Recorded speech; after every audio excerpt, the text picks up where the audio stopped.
Ang video na ito mga kaubayan ay tungkol sa aking mga kinakape araw-araw. Hanggat panahon po ng ampalayang ligaw. Ang aking kinakape mga kaubayan ay ito po, ampalaya at oregano at honeybee. Tignan nyo po mga kaubayan kung paano ko po gagawin ito. Linuluto ko po ito mga kaubayan. Kasi maganda po sa aking pangangatawan itong ampalaya at oregano at honeybee. Yan na po ang kinakape ko hanggat panahon ng ampalaya.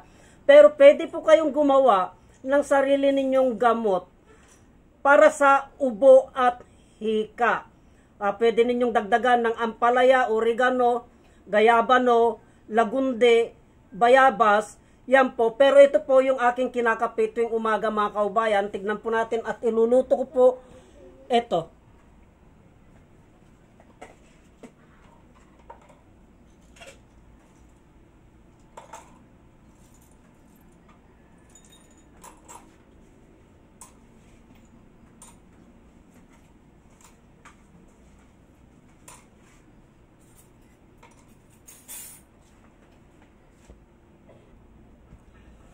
Hanggat luto ko po yun, linalaga ko po yun mga kaubayan kasi ulamin ko po yun.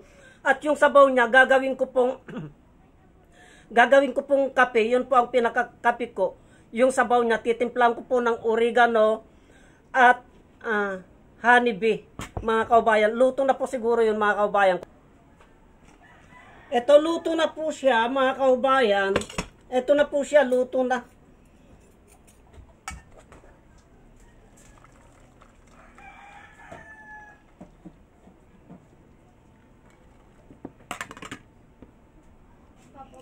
Ito nalaga na ito mga kaubayan, ulam ko na po ito, ulamin ko po ito. At itong sabaw niya po, ilalaga ko naman po ngayon itong oregano. Yan po. Ilalaga ko itong oregano na yan. Hanggat linalaga ko po yung oregano mga kaubayan, kasi kukunin ko po yung sabaw nun at titimplang ko po ng honeybee. At yun po ang gagawin kong kape. Ganyan pong ginagawa ko mga kaubayan. Luto na po siguro yung kukunin ko po. Ito luto na po siya mga kaubayan. Ito na po. Naluto na po yung oregano. Ito po yung oregano. Yung pinaglagaan ko ng ampalaya, ilinaga ko dito yung oregano. Ito na po siya. Ngayon, isasalin ko naman po sa tasa ngayon. Para titimplaan ko po ng honeybee at yan po ang inom kong pinakakape ko.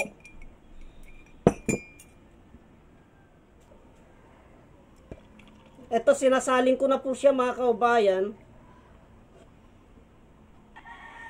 Bali sasalin ko siya dito mga kaubayan. Para makita po ninyo ang kulay niya. Yan po ang kulay niya. Yung pinaglagaan ko po ng ampalaya at pinaglagaan ko ng oregano. Ito po. Ito na po ang kulay niya. Una ko pong linaga yung ampalaya. Bago ko po, nung nahango ko na yung ampalaya, bago ko po ilinagay naman itong oregano. Ang lasa po nito, pag wala pa pong honeybee,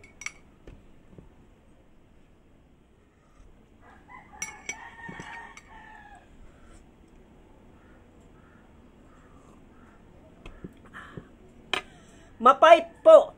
Nagsama po yung lasa ng oregano at ampalayang ligaw. Napakaganda po na pangtanggal ng mga kati-kati, ubo-ubo.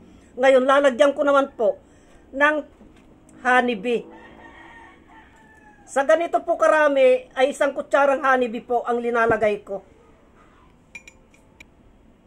Ito po, bali 1 kutsarang honeybee ang linagay ko na ganyan.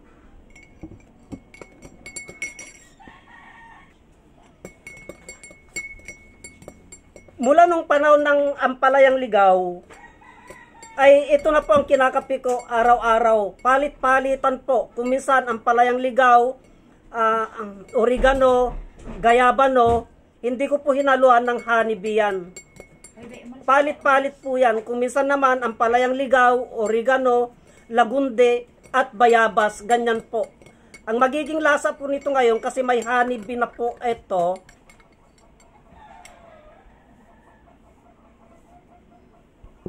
ang sarap pong inumin mga kaubayan, wala pong halong biro ito.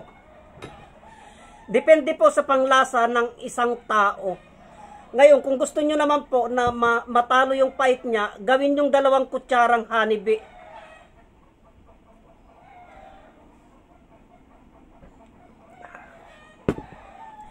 Gamot na po yan, vitamins pa po yan. Ang nakukuha po niyan, yung hika, hirap huminga, yung halak, yung makakating lalamunan.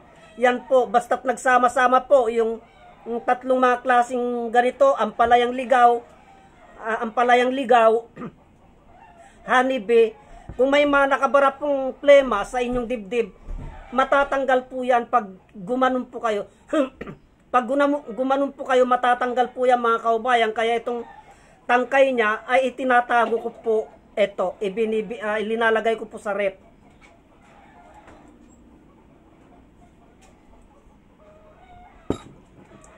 Yan po. Depende po sa panlasa ng isang tao yan. Kasi kung minsan ang ating mga kaubayan ay hindi po nasasanay sa mga halamang gamot. Ganyan po, mabisa po. Eto, sana po ay may naintindihan kayong konti sa aking ibinahagi tungkol sa oregano, ampalaya at honeybee. Marami pong salamat.